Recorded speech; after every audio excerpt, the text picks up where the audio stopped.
can learn from our civilization. Tell us about the silk cotton tree. It's down at last. You allow me not to call it the silk cotton tree. What would you call it in your days? I would call it the gui tagal. The gui tagal? Yes. You heard that. In their days it was called the gui tagal. We know it as the silk cotton tree, but yes, the gui tagal. How about it? It's the baobab, but because it was called so by the young ones. Banjul is different from the real about the language Wolof. You hear the typical Wolof if you get out of Banjul to the province, but still we speak our own Wolof here. It's Wolof, but it's a bit mixed. That is obviously Wolof. What would that mean? Tagal means the way the formation, the way the tree, the structure of the tree was just like, but it linked towards the main road. Okay. As you see it now, that's why the trunk just fell on top of the first macadamized road. It had a leaning posture. Yes, that leaning posture is why we call it Gui Tagal. And then whenever we are coming as boys, older than my age, I mean, yes. My elder brothers, etc. That's why we ourselves adopt that name, because that's how we found them calling it Gui Tagal. When you come near it or passing it, you just turn your cap. You also slant your cap. Like that. Okay. This is Tagal. In Wolof. Okay. Right? You slant your cap because that's the way the tree was structured. And then we do that as someone we believe. The tree is shrouded with some magical powers. It must be no ordinary tree, this one. Spiritual powers. That's what we believe, that is shrouded with it. Okay. There is something in this tree that has... Yeah, you're talking about genes. Genes, etc. that really participate or protects or contributes towards the protection of Banjulians. It's not at all a religious shrine, no. Yeah, I just want to make that clear. We don't come here to as a faith, as another faith, no. We don't come here to pray to God, no. It's mainly traditional culture. Mainly traditional culture that leads us to that belief that there is some aspect of ritual in this tree. Dating far back to the early 50s, that this I can remember because I was born in the early 30s.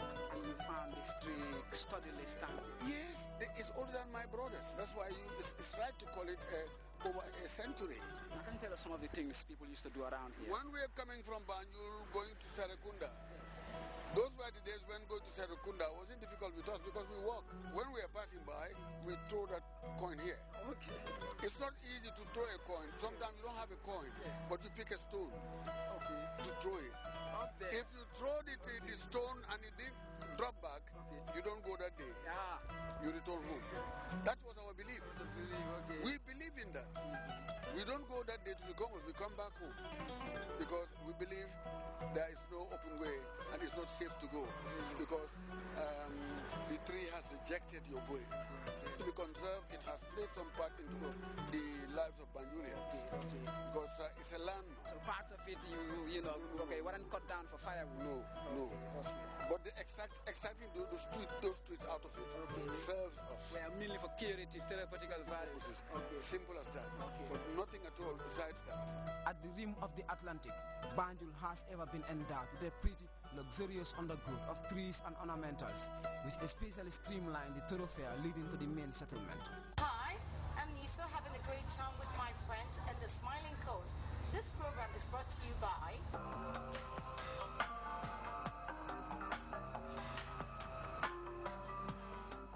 We're still on the expedition with me, Ibrahim Jata, exploring the characterful outlook of the Smiling Coast.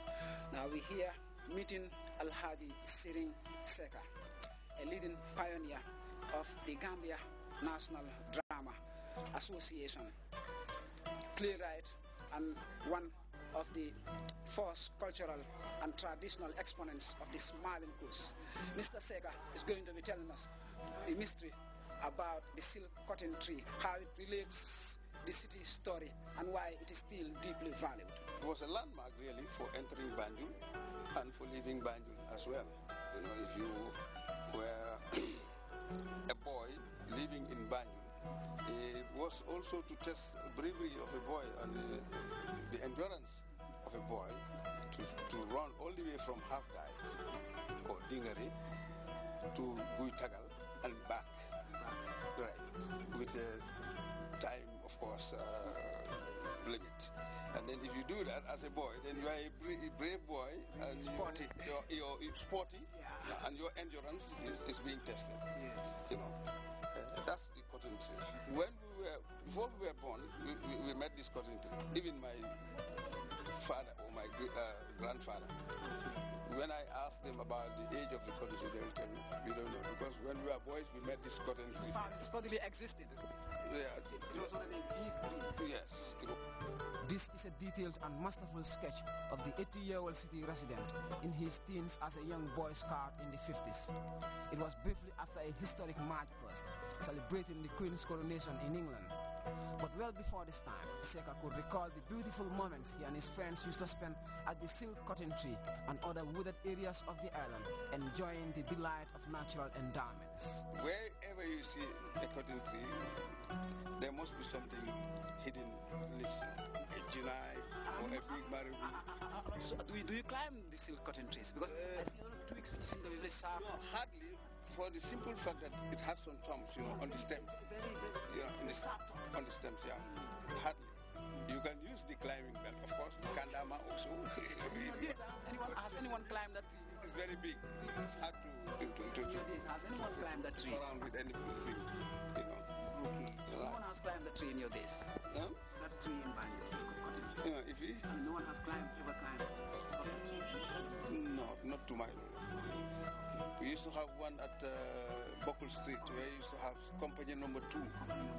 My uncle was a trader there and we used to spend sometimes there.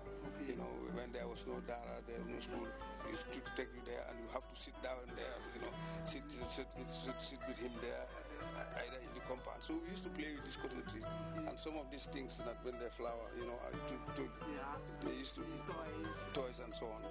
Sometimes one will make, one that looks like a wrestler, and another one will be a big one, and then you stand them here to wrestle. You can be very creative with the flowers. Very creative. Exactly. We're back again on the expedition with me, Grts. Thanks for joining us. Now we're here at Half Die, formerly called Mokam Town, in the southern part of Banjul.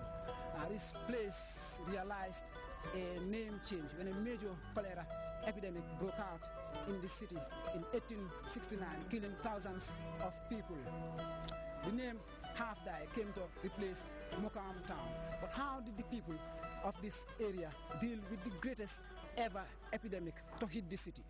Welcome to present-day Half Die, the area with perhaps the most captivating name in the city. Today, it's a growing residential and major commercial quarter, where one wouldn't miss a sight of big trucks, either blocking the road or being prepared to transport merchandise. Those who've witnessed a game of soccer at the all-new artificial turf in the area probably understand the exciting buzz of this part of the city. But a somewhat distant walk back to a past era, what is now called Half Die, witnessed and suffered adversely from the effects of the most ill-timed cholera outbreak to ever storm the city. It's 1869. The Gambia was still a British colony under the watchful eye of one Governor Peyton, based in Banjul, then called Bathurst. News of a wild wave of cholera emanating from Janjambure, then Makati, in the Central River region, was making rounds in the city. Instead of making a direct and calculated response, the colonial government under Governor Peyton was faffing around, virtually doing nothing to resolve the issue while the epidemic continued to take hold. This memorial is tucked in this corner here, in July 22nd Square, almost unnoticed by people. But I must tell our viewers that it represents a very, very sad chapter in the colonial history of the Gambia. Because this is a memorial to some of the victims of the 1869 cholera epidemic, which killed almost 30% of the population of Bathurst. Okay? It was a major outbreak. This was a major outbreak, and so far in history, it is the single worst, disease outbreak to have ever hit, the Gambia in general. From our research, in